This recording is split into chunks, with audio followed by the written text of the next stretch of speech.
과수화상병 예방을 위한 농업인 준수사항. 이번 시간에 배울 학습 내용과 학습 목표를 살펴보세요.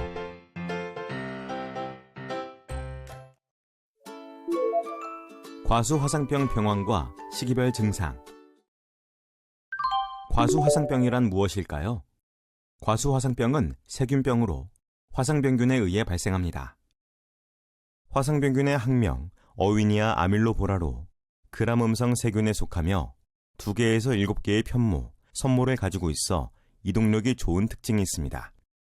최적 온도는 25도에서 28도이지만 광범위한 온도 범위에서 생장이 가능하며 상대 습도가 40에서 90%일 때는 공기 중에서도 생존 가능합니다. 최적 pH는 7.5이며 pH가 5 이하 또는 10 이상일 때 생장이 불가능한 특징이 있습니다. 그렇다면 이러한 과수화상병은 어떻게 발생하는 걸까요? 과수화상병의 병화는 다음의 과정으로 진행되는데요. 자세히 살펴볼까요? 나무의 궤양에서 겨울 동안 월 동안 병원균은 봄철 18에서 21도에서 활동을 개시하여 확대된 궤양이 가지나 줄기를 둘러쌉니다. 그리고 비, 바람, 곤충, 사람 등에 의해 나무의 다른 부분이나 주변의 나무로 전파되고 궤양에서 나온 세균액을 파리 등의 곤충이 꽃으로 옮기고 옮겨진 병원균을 벌이 다른 꽃으로 옮기며 점점 전파되는데요. 이렇게 전파된 병원균은 나무의 꽃, 잎의 기공, 신초, 그 밖의 상처 등으로 침입하여 세포 사이와 물관을 따라 나무 내에서 이동하며 줄기, 잎자루 등 다른 조직에 침입합니다. 또한 어린 가지에 직접 침입해 식물세포 사이에서 증식하여 나무 껍질로 세균을 전파시키기도 합니다. 병원균은 여름철 약 33도까지 활성이 있다고 알려져 있는데요. 이 기간 동안 가지와 줄기에 궤양이 생성되어 자리를 잡고 화상병에 감염된 가지는 죽게 되는데 죽은 가지의 잎은 매달려 있게 되고 심할 경우 나무 전체의 가지로 확산됩니다. 그럼 이번에는 시기별로 어떤 증상을 보이는지 살펴볼까요? 먼저 꽃의 경우 개화기 초기에 꽃대가 물에 데친 것 같은 증상이 발생한 후 후기에는 젓갈색으로 말라붙거나 떨어지는 증상을 보입니다. 잎은 신초 초기에 잎몸의 아랫부분에 물에 데친 것 같은 흑갈색 증상이 나타나 이후 잎맥을 따라 병의 증상이 진전되기도 하며 시들면서 적 흑갈색으로 변하는데 지팡이 모양으로 굽는 전형적인 증상을 보이며 말라붙은 잎은 떨어지지 않고 남는 경우도 있습니다. 다음으로 줄기, 가지의 경우 초기에 새순에 감염된 병원균이 형성층을 통해 새순이 매달려 있는 가지로 이동하여 가지에 물에 데친 듯한 증상을 보입니다.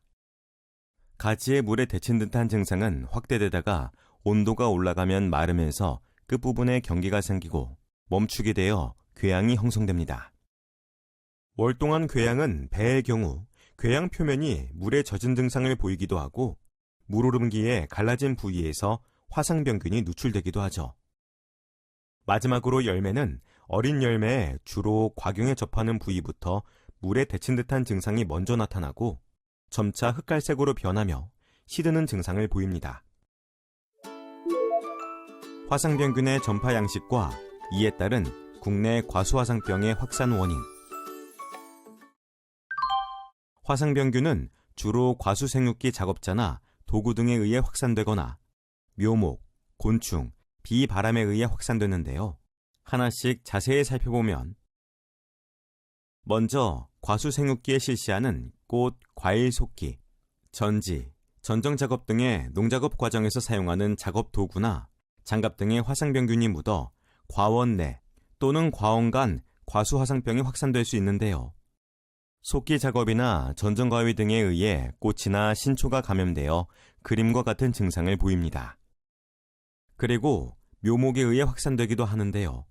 과수화상병 발생 지역에서 구매했거나 농민이 자체 생산한 보식용 묘목 등에 있던 과수화상병이 과원 또는 새로운 지역으로 확산될 수 있으며 감염된 묘목은 왼쪽 그림과 같은 증상을 보입니다. 곤충에 의해 확산되는 경우는 꽃 마름 증상을 중심으로 신초로 병이 진전되어 감염된 나무가 산발적으로 발생합니다. 마지막으로 비바람에 의해서도 병이 확산되는데 외부로 흘러나온 병원균이 강한 비바람으로 인해 과원 내 또는 과원관 병이 확산되며 나무 하단부로 갈수록 넓게 퍼진 피해가 관찰되며 건조한 환경 조건에서는 흘러나온 병원균이 엿가락처럼 늘어지며 하얀 씨가닥을 형성하여 바람에 의하여 화상병균이 확산됩니다. 그렇다면 여러 확산 요인 중 국내 과수화상병은 주로 어떤 원인으로 확산되고 있을까요? 우리나라의 경우 대부분 과수 생육기, 작업자의 손이나 도구 등에 의한 병이 전파되고 있는데요. 특히 다른 병해충 피해 증상과 비슷하여 감염 초기에 과수화상병 증상을 인지하지 못한 상태에서 농작업을 통해서 확산되는 경우가 많습니다. 과수화상병과 유사증상 구분법. 국내 과수화상병 확산의 원인으로 알 수 있듯이 과수화상병은 다른 병들과 증상이 유사해 구분하는 것이 쉽지 않은데요. 꽃, 가지, 궤양, 묘목별로 어떻게 증상을 구분해야 하는지 살펴보겠습니다. 먼저 꽃의 경우 미수정으로 인한 노화와 변색 정도가 전체적으로 비슷하고 꽃 썩은 병과도 유사해 보이지만 과수화상병은 꽃에서부터 변색되어 줄기로 퍼진 후에 마르게 됩니다. 또한 배화상병은 역병과 세균성 꽃마름 증상과 유사해 보일 수 있으나 화상병은 화총 전체 또는 가지로 진전되지만 역병과 세균성 꽃마름 증상은 진전되지 않으며 특히 역병은 비가 온 뒤 흰 균사체가 발견될 수 있다는 차이점이 있습니다. 다음으로 가지의 경우 복숭아 순나방과 불안병과 유사해 보이나 물에 젖은 듯한 증상과 함께 연맥을 따라 갈변되면서 점차 퍼지는 화상병과 달리 복숭아 순나방은 줄기 내부에서 유충을 확인할 수 있고 불안병에 감염된 나무는 잎의 마름 증상에는 연맥이 갈변되지 않으며 줄기나 가지에 작은 갈색 반점이 나타나고 점차 부풀어 오르며 알코올 냄새가 납니다. 배가지 역시 복숭아 순나방과 엽소병증이 화상병과 유사하나 연맥을 따라 갈변된 잎이 떨어지지 않고 매달려 있는 과수화상병과 달리 엽소 증상은 갈변되지 않고 잎만 흑갈색으로 변하며 복숭아 순나방은 줄기 내부에서 복숭아 순나방 유충을 확인할 수 있는 점이 차이점입니다. 또한 제초제로 인한 피해와도 유사한 증상을 보이는데요. 과수화상병으로 인한 병증은 세균이 연맥을 타고 들어가는 증상을 보이지만 제초제로 인한 피해는 피해 부위가 모두 비슷하게 갈변된다는 점이 차이점입니다. 궤양 증상은 불안병과 매우 비슷한데요. 하지만 건전한 부위의 껍질을 벗겨보면 화상병에 걸린 나무는 세균이 유관 속 조직을 타고 올라가면서 감염되어 갈변되는 증상을 확인할 수 있습니다. 사과의 과수화상병 궤양은 견무늬 썩은 병 증상과도 유사해 주의에 구분해야 하는데요. 견무늬 썩은 병은 흑색 자실체가 보이며 한여름 많이 발생한다는 차이점이 있습니다. 그리고 배화상병은 줄기 마른 병과 유사한 증상을 보이는데요. 배화상병은 물에 데친 듯한 증상을 보이다가 확대되고 물에 데친 듯한 부분 바깥쪽에 경계가 형성되는 궤양이 나타나며 건전한 부위의 껍질을 벗기면 유관 속 조직을 타고 갈변되는 모습이 관찰됩니다.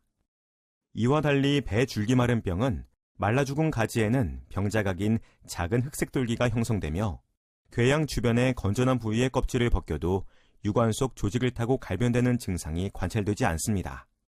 화상병 궤양은 줄기에 불규칙하게 분포되지만 줄기 마른 병은 줄기의 한쪽 면으로 궤양이 분포합니다. 마지막으로 묘목은 불안병과 적진병 증상과 유사한데요. 사과 화상병은 물에 데친 듯한 증상을 보이는 반면에 적진병은 신초에 작은 돌기가 생겨 차차 부풀어 오르며 껍질이 태를 그리며 찢어지거나 함몰되는 증상을 보입니다. 그리고 불안병은 나무 껍질이 갈변하면서 부풀어 오르고 병이 진전되면 표피에 까만 돌기가 생기고 노란 실 모양의 포자가 나오는 증상이 나타나기도 합니다. 이번에는 학습한 내용을 얼마나 잘 이해하고 있는지 퀴즈를 통해 알아보겠습니다. 모두 세 문항이 제시되고 기회는 2번씩 제공됩니다.